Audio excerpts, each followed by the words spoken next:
Le soleil de Dakar commençait à peine à dorer les toits de tôle ondulés du quartier populaire de Médina. Dans la ruelle animée où les odeurs d'épices, de poissons grillés et de gasoil se mêlaient en un parfum familier, la boutique de Kofi était un point de repère. Chez Kofi, l'ami du quartier, proclamait fièrement une enseigne peinte à la main, un peu défraîchie mais pleine de promesses. À 23 ans, Kofi avait hérité de ce petit commerce de son père, décédé l'année précédente. Ce n'était pas grand-chose, quelques étagères en bois brut chargées de boîtes de conserve, sardines, lait concentré, petits pois, des sacs de riz et de sucre posé à même le sol cimenté, un vieux réfrigérateur qui ronronnait pour garder les boissons au frais et surtout la livraison quotidienne de pain frais du boulanger du coin. Amadou.Kofi aimait sa boutique. C'était son ancre, son gagne-pain, le lien qui le rattachait à son père et à la communauté. Chaque matin, il balayait le sol avec soin, arrangeait méticuleusement les marchandises, vérifiait sa caisse, une simple boîte en métal et attendait les premiers clients avec un sourire sincère. Il connaissait tout le monde. Mama Fatou qui venait chercher son pain et ses 2 boîtes de thon chaque matin, les enfants qui achetaient des bonbons sur le chemin de l'école, les jeunes hommes qui prenaient une boisson fraîche après le travail. Il accordait parfois crédit, écoutait les soucis des uns et des autres, partageait les nouvelles du quartier. Sa boutique était plus qu'un simple lieu de vente. C'était un cœur battant dans la ruelle. Ce matin-là, comme tous les autres, Kofi réceptionna la livraison de pain chaud d'Amadou. L'odeur du pain frais était l'une de ses préférées, un symbole de simplicité et de subsistance. Il les rangea dans le grand panier en osier près du comptoir, prêt pour la ruée matinale. La journée commença bien, les clients affluaient, échangeant quelques mots, faisant leurs emplettes habituelles. Kofi encaissait, rendait la monnaie, glissait les pains dans des sachets en plastique transparent, nouait les sacs de sucre, toujours avec un mot gentil. Il se sentait utile, à sa place. L'héritage de son père était entre de bonnes mains, pensait-il, ignorant la tempête qui se préparait silencieusement. Vers midi, alors que le soleil tapait fort, il remarqua 1 ou 2 cafards filant sous une étagère. Rien d'alarmant dans ce climat chaud et humide, pensa-t-il, en les écrasant distraitement du pied. Une simple nuisance ordinaire. L'après-midi apporta les premiers signes inquiétants. Ce fut d'abord Madame Diop, une femme habituellement discrète, qui revint, l'air contrarié. « Kofi », dit-elle à voix basse, en lui tendant le sachet de pain qu'elle avait acheté le matin même. « Regarde ça ». Kofi prit le sachet, perplexe. Il l'ouvrit. À l'intérieur, niché dans une alvéole de l'ami, se trouvait un cafard mort, hideux. Kofi sentit son estomac se nouer. « Madame Diop, je suis désolée, je ne comprends pas. Le pain était frais ce matin. »« Je sais, Kofi. Je l'ai trouvé en le coupant pour les enfants à la maison. Heureusement que je l'ai vu à temps. » Gêné, Kofi s'excusa platement, lui remboursa son achat et lui offrit une autre miche qu'il inspecta sous toutes les coutures devant elle. Elle l'accepta, mais son regard était chargé de méfiance. Kofi, troublé, inspecta le reste des pains dans son panier. Rien, pas la moindre trace d'insecte. C'était peut-être un incident isolé, un cafard qui serait tombé dans le sac par hasard. Il tenta de se rassurer. Mais le lendemain, le problème prit une autre ampleur. 2 autres, clients reverent. L'un avait trouvé un cafard dans son pain, l'autre, chose encore plus étrange, affirmait avoir trouvé un petit cafard mort dans une boîte de sardines qu'il venait d'ouvrir. Kofi était abasourdi. Comment un cafard pouvait-il se retrouver dans une boîte de conserve scellée? C'était impossible. Il examina la boîte vide que le client lui rapportait. Elle semblait intacte avant ouverture. « C'est sûrement tombé dedans quand tu l'as ouverte, non ?» suggéra Kofi, mal à l'aise. « Non, Kofi, j'ai ouvert la boîte et il était là, sur le dessus des sardines », rétorqua l'homme, visiblement offensé par l'insinuation. La nouvelle commença à se répandre comme une traînée de poudre dans le quartier. « Chez Kofi, on vend du pain au cafard ?» chuchotait-on au coin des rues. Les clients se firent plus rares. Ceux qui venaient encore inspectaient chaque article avec une suspicion non dissimulée. Le sourire de Kofi s'effaça, remplacé par une anxiété grandissante. Il passait ses journées à scruter ses étagères, à traquer le moindre insecte, mais sa boutique restait relativement propre. Le problème ne semblait pas visible dans le magasin lui-même. Les cafards apparaissaient après l'achat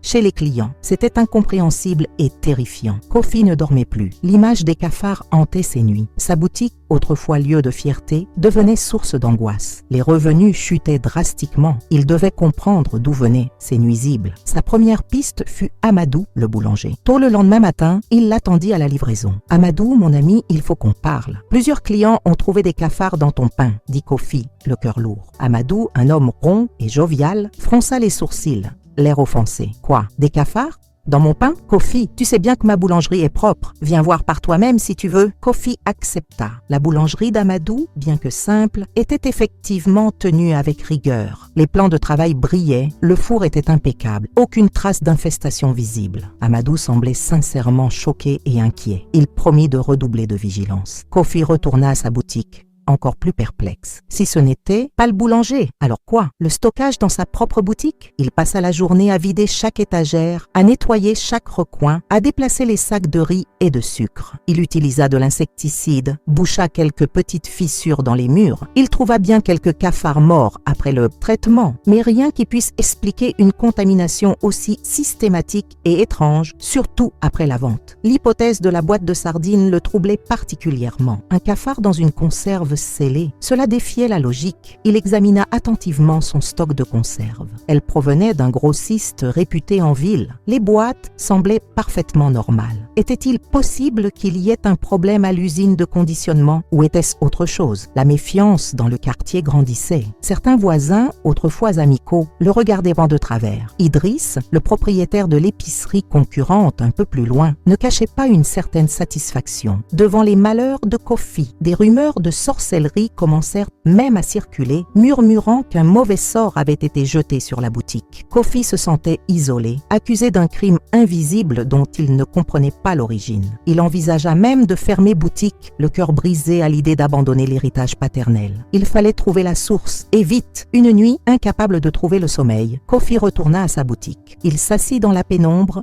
sur un tabouret derrière son comptoir, observant les jeux d'ombres et de lumière créés par l'éclairage public filtrant par la porte. Il repensait à chaque plainte, cherchant un détail, un lien commun, le pain, les conserves. Qu'est-ce qui pouvait toucher des produits aussi différents? Et seulement après qu'ils allaient quitter la boutique. Et pourquoi spécifiquement dans le pain ou dans la boîte ouverte? Soudain, une idée lui traversa l'esprit, si simple qu'il s'en voulut de ne pas y avoir pensé plus tôt. L'emballage. Les pains étaient mis dans des sacs en plastique transparent. Et si les cafards étaient comme déjà dans les sacs avant, qu'ils n'y mettent le pain? C'était une pensée étrange. Les sacs arrivaient neufs, en liasses serrées. Mais où Amadou les stockait-il avant de les utiliser pour emballer le pain ou avant de les donner à Kofi pour ses propres besoins? Quant aux conserves, l'idée était plus folle. Mais le client avait dit sur le dessus des sardines. Et si le cafard n'était pas dans la conserve, mais s'était retrouvé piégé entre le couvercle et l'opercule lors de la fabrication, ou même collé sous l'étiquette en papier, c'était tiré par les cheveux, mais plus logique qu'un cafard survivant au processus de mise en conserve. Cependant, le problème principal restait le pain. Décidé à vérifier son hypothèse sur les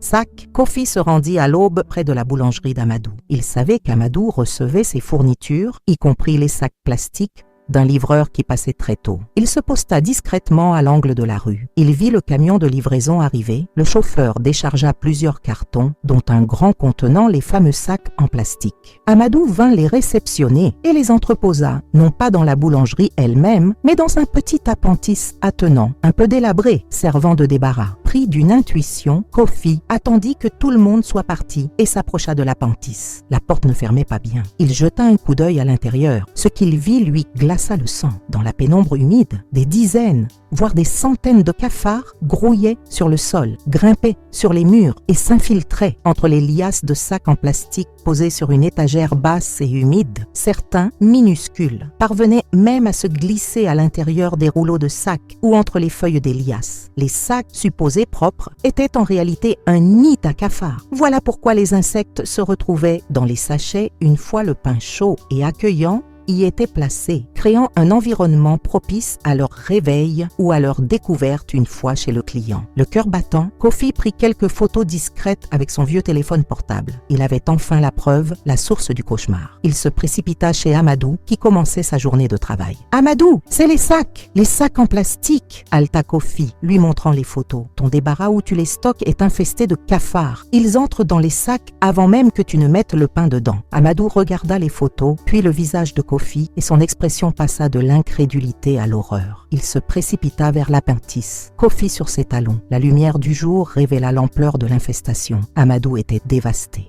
Je n'avais pas réalisé, murmura-t-il pâle. Je stocke juste les sacs là. Je ne vais jamais dans ce coin humide. Oh mon Dieu, Kofi, je suis tellement désolé. C'est de ma faute. L'heure n'était plus aux reproches, mais à l'action. Ensemble, ils sortirent toutes les liasses de sacs de l'appentis infesté. C'était répugnant. Ils brûlèrent immédiatement tout le stock contaminé. Amadou contacta aussitôt une entreprise de désinsectisation pour traiter d'urgence la boulangerie et surtout l'appentis. Il jura de ne plus jamais stocker quoi que ce soit dans cet endroit et de vérifier chaque nouvelle livraison de fourniture avec une attention extrême. Il s'engagea aussi à trouver un nouveau fournisseur de sacs, plus fiable. Mais régler le problème à la source ne suffisait pas. Il fallait regagner la confiance du quartier. Kofi prit une décision courageuse. Il rédigea une petite note manuscrite simple et honnête, expliquant la découverte de la source du problème, les sacs plastiques contaminés chez le fournisseur boulanger, sans accabler Amadou publiquement, mais en assumant une part de la responsabilité pour ne pas avoir détecté cela plus tôt, présentant ses excuses sincères pour les désagréments causés et détaillant les mesures prises pour garantir que cela ne se reproduirait plus jamais. Il afficha la note bien en vue sur la porte de sa boutique. Il alla aussi parler personnellement aux clients les plus affectés, comme Madame Diop et l'homme aux sardines. Il expliqua que pour la conserve, c'était probablement un incident isolé et sans rapport, mais qu'il comprenait leur inquiétude générale. Il organisa une petite réouverture symbolique le lendemain, offrant le café et quelques beignets. Amadou vint lui aussi,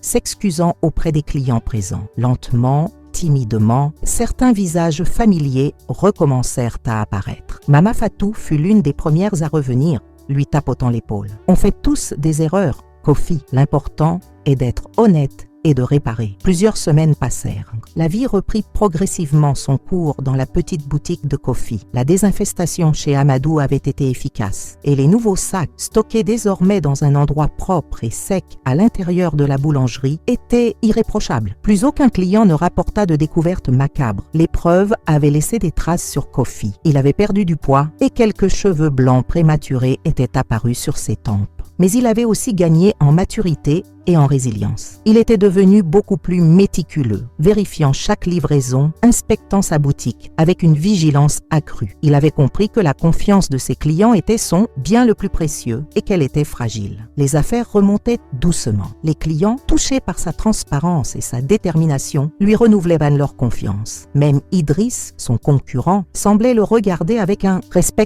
nouveau, bien qu'il ne l'admettrait jamais ouvertement. Kofi avait transformé l'épreuve en leçon. Il commença à réfléchir à diversifier un peu son offre, peut-être en proposant quelques produits locaux de meilleure qualité, en négociant directement avec de petits producteurs pour mieux contrôler la chaîne d'approvisionnement. Un soir, alors qu'il fermait sa boutique, il prit un moment pour regarder autour de lui. Les étagères étaient à nouveau raisonnablement garnies. L'odeur était celle familière et rassurante. Du pain frais, désormais sans mauvaise surprise, du savon et du café moulu. Des enfants jouaient dans la ruelle sous la lumière déclinante. Il entendit le rire de Mama Fatou discutant avec une voisine. Un sentiment de paix l'envahit. Le cauchemar des cafards était terminé. Il avait affronté la tempête, sauvé l'héritage de son père et surtout, il avait préservé sa place au cœur de sa communauté. Chez Kofi, l'ami du quartier n'était pas qu'une enseigne. C'était une vérité qu'il avait défendue et reconquise, avec courage et honnêteté. Le chemin serait encore long, mais Kofi savait maintenant qu'il pouvait surmonter les obstacles, aussi répugnants soient-ils. Il sourit, tira le rideau métallique et rentra chez lui, fatigué mais plein d'un espoir renouvelé.